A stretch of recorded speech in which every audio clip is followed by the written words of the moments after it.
In this race, we have Bowdoin versus Connecticut College. Bowdoin is in the blue boats. Connecticut College is in the red.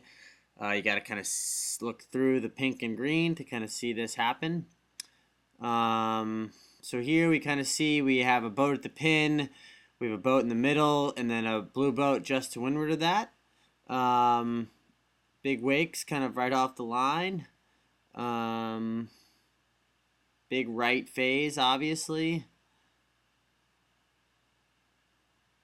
We have one of our blue boats staying with the trailing boat on the right. It looks like we're kind of pretty close to controlling maybe two pairs here off the starting line.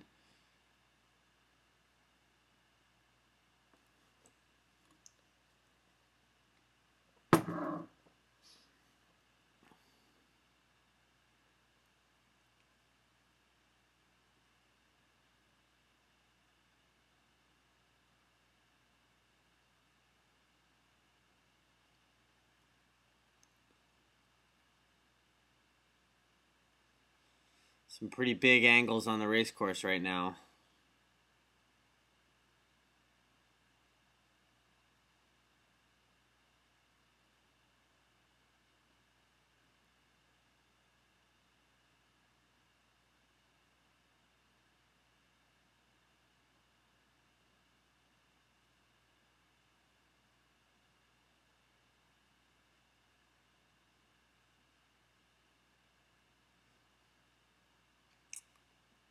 And again, we got to keep thinking fleet racing here. We were close to having two pairs off the line, and now it's a lot more dodgy to see if we actually are controlling these two pairs. Boat handling and then tacks look like pretty good from all of our boats. Pretty consistent. Bit of a righty here that's going to allow our blue boat on course right, screen left, maybe to make some gains here. It looks like if we have the one, we're going to be play 4. If we don't have the one, we're play 2. It's unclear just yet if our blue boat on screen left is going to be in the 1 or not.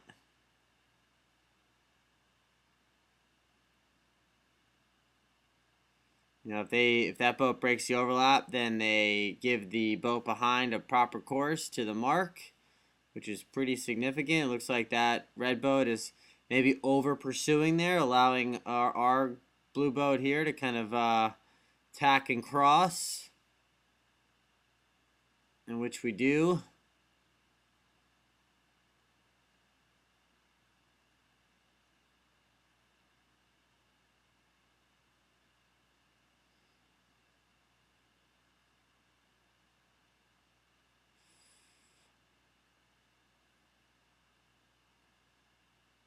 Force these guys around. Now we're 2, 4, 5 with a gap with the 6.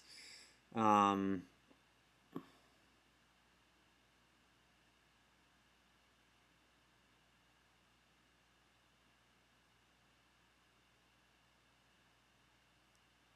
a good little mark trap there, allowing our boats to get inside. Now we're maybe 2, 3, 4, 2, 3, 5, but it's pretty compressed going downwind.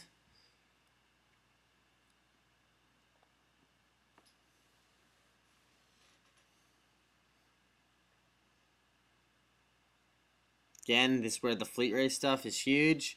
You can put on the afterburners. You can put yourself right back into the game here.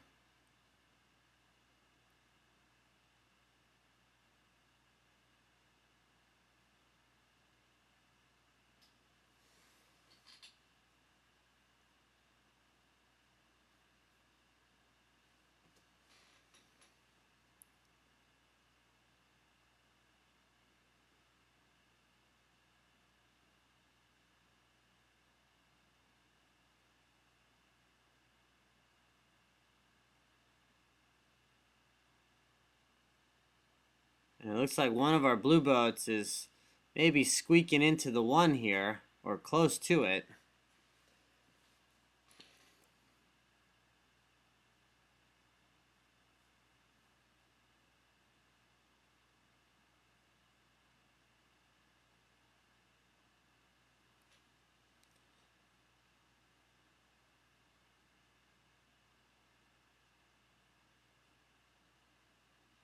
kind of see Mark 3 is pretty screen right, course left here. Little bit of a jibing duel, which kind of slows down that pair, and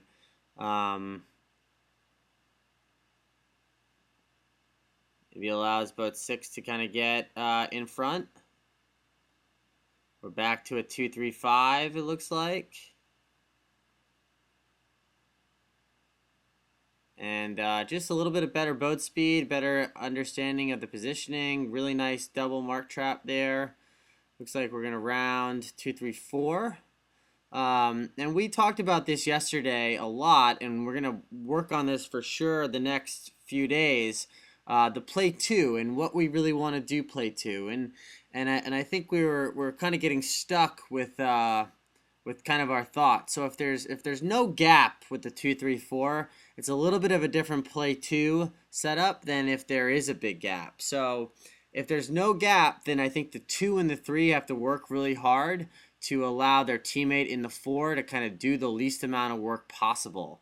And if there is a big gap, then the 2 and the 3 can kind of push the 1 up the race course and allow the 3 and the 4 to maybe balance and work together on the 5-6. But it's really tight here, and we have one of our boats kind of take a little bit of they're kind of sailing on their own on screen right. We can't really see them, and we kind of have asked the 3 and the 4 on our team to kind of do a lot of coverage here, and it was really tight. So it's easy for the boats behind to kind of get the leads boats slightly out of sync, and they might be like right back in the game here. So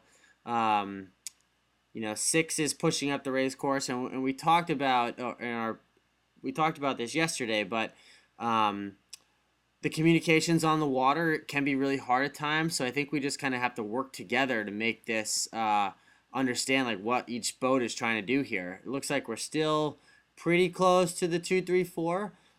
In our guy, our lead most advantaged boat here probably needs to be thinking playing back. Because if anything, we're 2-3-5, and we're kind of allowing the con team to kind of get right back into the game here. If they make this pass back, they're play 4, and it's pretty easy, So I think our 2 lead boats want to be thinking, we got to probably think about the Connecticut College boat in boat 4 to make this happen. One of our boats recognizes that here. But we can definitely think about a double team on that guy to prevent our teammate from going into the 6. Again, we want to ask the most of our most advantaged boats, and then they can kind of they're in the position to do the most work, and we should really have our 2 and the 3 double teaming the 4 here, forcing them to go really slow and keeping our teammate in the 5 in a position to kind of push up the race course.